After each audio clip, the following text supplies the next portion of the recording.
Radhe Radhe everyone. दोस्तों, आप सभी का मेरे चैनल नैन्सी शिवम ऑफिशियल में बहुत बहुत स्वागत है। श्री कृष्णा जी और राधा रानी की कृपा आप पर और आपके समस्त परिवार पर सदैव बनी रहे। आज की इस वीडियो में आप जानेंगे 2024 में सटतिला एकादशी कब है। 5 फरवरी 2024 या 6 फरवरी 2024। इसके साथ ही आप जानेंगे पारण कब और कैसे करना है, शुभ मुहूर्त क्या है, 11 कब की है, व्रत कथा क्या है, शुभ मुहूर्त पूजा का क्या है और पूजा की सरल विधि क्या है। दोस्तों, अगर आपको मेरी वीडियो पसंद आया करे, मेरी जानकारी पसंद आया करे तो मेरी वीडियो को लाइक जरूर कर दिया करें। आपके लाइक करने से मुझे बहुत प्रोत्साहन मिलता है ताकि मैं आपके लिए और अच्छी वीडियोस ला पाऊँ। आपको मैं एक बात और बताना चाहूँगी जानकारी देने से पहले, मेरे चैनल पर आपको माघ मास की कथाएं सुनने को मिलेंगी, तो कृपया आप सुबह के 5 बजे मेरे चैनल पर आप माघ मास की कथाएं सुन सकते हैं। दोस्तों, आइए वीडियो की शुरुआत करते हैं। फरवरी के महीने में पड़ने वाली पहली एकादशी को सटतिला एकादशी कहते हैं। सटतिला एकादशी माघ मास की कृष्ण पक्ष की एकादशी तिथि को मनाई जाती है। पंचांग के अनुसार यह पर्व 6 फरवरी को पड़ रहा है। मंगलवार को पूरे विधि विधान से विष्णु भगवान की उपासना की जाएगी। श्री हरि को प्रसन्न करने के लिए यह दिन बहुत ही खास और महत्वपूर्ण माना जाता है। दोस्तों, मान्यताओं के अनुसार सटतिला एकादशी का व्रत रखने से जातक की सभी मनोकामनाएं पूर्ण हो जाती हैं। आइए जानते हैं कब है सटतिला एकादशी। इस साल सटतिला एकादशी 6 फरवरी 2024 को मनाई जाएगी। दोस्तों, हिंदू पंचांग के अनुसार 5 फरवरी के दिन 5:24 PM से एकादशी तिथि की शुरुआत होगी, जो 6 फरवरी के दिन 4:07 PM तक रहेगी। दोस्तों, आइए दोस्तों, अब जानते हैं सटतिला एकादशी की सरल पूजा विधि क्या है। सबसे पहले एकादशी के दिन स्नान आदि करके फ्री हो जाएं। उसके बाद अपने मंदिर की साफ सफाई करें। भगवान श्री हरि विष्णु जी का जल अभिषेक करना चाहिए। प्रभु का पंचामृत सहित गंगा जल से अभिषेक करें। अब प्रभु को पीला चंदन और पीले पुष्प अर्पित करें। मंदिर में धूप बत्ती और घी का दीपक प्रज्वलित करना चाहिए। संभव हो तो आप व्रत भी रख सकते हैं और व्रत लेने का संकल्प करें। सटतिला एकादशी की व्रत कथा का पाठ हमें जरूर करना चाहिए। ओम नमो भगवते वासुदेवाय मंत्र का जाप करें। पूरी श्रद्धा के साथ भगवान श्री हरि, विष्णु और लक्ष्मी जी की आरती करें। प्रभु को तुलसी दल सहित भोग लगाएं। अंत में क्षमा प्रार्थना करें। आइए दोस्तों, अब जानते हैं सटतिला एकादशी व्रत का पारण समय क्या है। आपको व्रत किस समय खोलना है। 7 फरवरी को आपके व्रत का पारण होगा। दोस्तों, समय होगा सुबह के 6:49 AM से सुबह के 9:01 AM तक। आइए अब जानते हैं सटतिला एकादशी पूजा का शुभ मुहूर्त क्या है। आप किस समय पूजा कर सकते हैं। पूजा का शुभ समय होगा सुबह के 10:02 से लेकर दोपहर के 2:18 तक। यह समय पूजा करने के लिए बेहद शुभ है। दोस्तों, ब्रह्म मुहूर्त का समय होगा उस दिन सुबह के 5:30 से लेकर सुबह के 6:21 तक।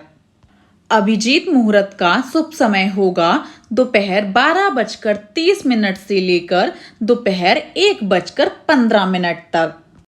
राहु काल दोपहर 3 बजे से 4:30 बजे तक रहेगा, जो कि अशुभ मुहूर्त माना जाता है। दोस्तों, द्वादशी तिथि प्रारंभ होगी 6 फरवरी मंगलवार की शाम 4:08 से। द्वादशी तिथि की समाप्ति होगी 7 फरवरी बुधवार दोपहर 2:02 पर।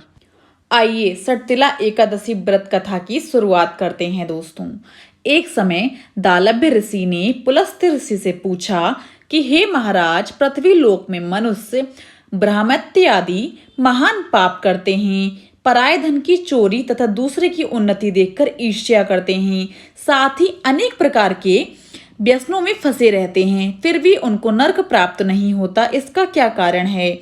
वे ना जाने कौन सा दान पुण्य करते हैं जिससे उनके पाप नष्ट हो जाते हैं।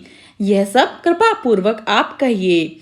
पुलस्त्य मुनि कहने लगे कि हे महाभाग, आपने मुझसे अत्यंत गंभीर प्रश्न पूछा है। इससे संसार के जीवों का अत्यंत भला होगा।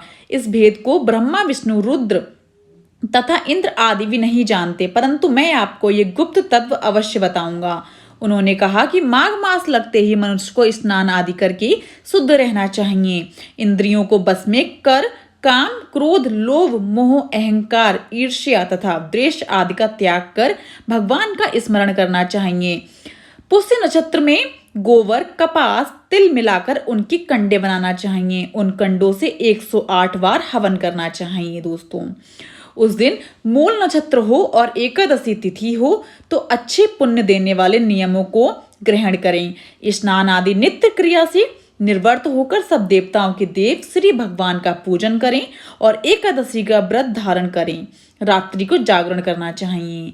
उसके दूसरे दिन धूप, दीप, नैवेद्यम आदि से भगवान का पूजन करके खिचड़ी का भोग लगाएं।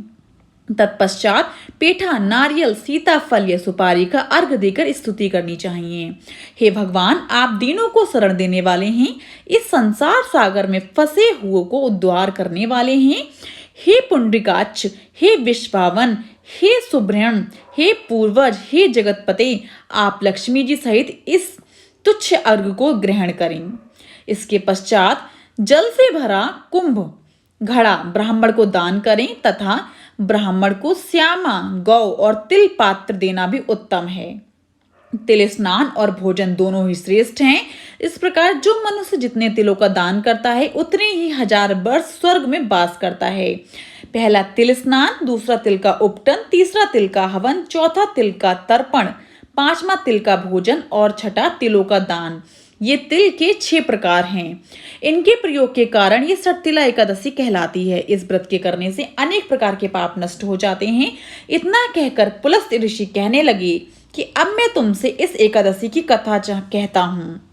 एक समय नारद जी ने भगवान श्री विष्णु से यही प्रश्न किया था और भगवान ने जो सटतिला एकादशी का महात्म्य नारद जी से कहा सो मैं तुमसे कहता हूँ। भगवान ने नारद जी से कहा कि हे नारद, मैं तुमसे सत्य घटना कहता हूँ, ध्यान पूर्वक सुनो। प्राचीन काल में मृत्युलोक में एक ब्रह्माणी रहती थीं। वह सदैव व्रत किया करती थीं। एक समय वह 1 मास तक व्रत करती रहीं। इससे उसका शरीर अत्यंत दुर्बल हो गया। यद्यपि वह अत्यंत बुद्धिमान थी, तथापि उसने कभी देवताओं या ब्राह्मणों के निमित्त अन्न या धन का दान नहीं किया था। इससे मैंने सोचा कि ब्रह्माणी ने व्रत आदि से अपना शरीर शुद्ध कर लिया है, अब इसे विष्णु लोक तो मिल ही जाएगा, परंतु इसने कभी अन्न का दान नहीं किया। इससे इसकी तृप्ति होना कठिन है। भगवान ने आगे कहा, ऐसा सोचकर मैं भिखारी के वेश में मृत्यु लोक में उस ब्रह्माणी के पास गया और उससे भिक्षा मांगी। वह ब्राह्मणी बोली, महाराज किस लिए आए हो? मैंने कहा, मुझे भिक्षा चाहिए। इस पर उसने एक मिट्टी का डेला मेरे भिक्षा पात्र में डाल दिया। मैं उसे लेकर स्वर्ग में लौट आया। कुछ समय बाद ब्रह्माणी भी शरीर त्याग कर स्वर्ग में आ गई। उस ब्राह्मणी को मिट्टी का दान करने से स्वर्ग में सुंदर महल मिला, परंतु उसने अपने घर को अन्नादि सब सामग्रियों से शून्य पाया। घबराकर वह मेरे पास आई और कहने लगी कि भगवान, मैंने अनेक व्रत आदि से आपकी पूजा की, परंतु फिर भी मेरा घर अन्न आदि सब वस्तुओं से शून्य है। इसका कारण क्या है? इस पर मैंने कहा, पहले तुम अपने घर जाओ, देव स्त्रियां आएंगी तुम्हें देखने के लिए। पहले उनसे सटतिला एकादशी का पुण्य और विधि सुन लो, तब द्वार खोलना। मेरे ऐसे वचन सुनकर वह अपने घर गईं। जब देव स्त्रियां आईं और द्वार खोलने को कहा तो ब्राह्मणी बोली, आप मुझे देखने आई हैं तो सटतिला एकादशी का महात्म्य मुझसे कहो। उनमें से एक देव स्त्री कहने लगी कि मैं कहती हूँ, जब ब्राह्मणी ने सटतिला एकादशी का महात्म्य सुना तब द्वार खोल दिया। देवांगनाओं ने उनको देखा कि ना तो वह गार्धवी हैं और ना आसुरी हैं, वरना पहले जैसी मानुषी हैं। उस ब्राह्मणी ने उनकी कथा अनुसार सटतिला एकादशी का व्रत किया। इसके प्रभाव से वह सुंदर और रूपवती हो गई तथा उसका घर अन्न आदि समस्त सामग्रियों से युक्त हो गया। अतः मनुष्यों को मूर्खता त्याग कर सटतिला एकादशी का व्रत और लोभ न करके तिलादि का दान करना चाहिए। इससे दुर्भाग्य, दरिद्रता तथा अनेक प्रकार के कष्ट दूर होकर मोक्ष की प्राप्ति होती है। दोस्तों, यहीं पर हमारी कथा समाप्त होती है। सटतिला एकादशी की आप सभी को मेरी तरफ से हार्दिक शुभकामनाएं।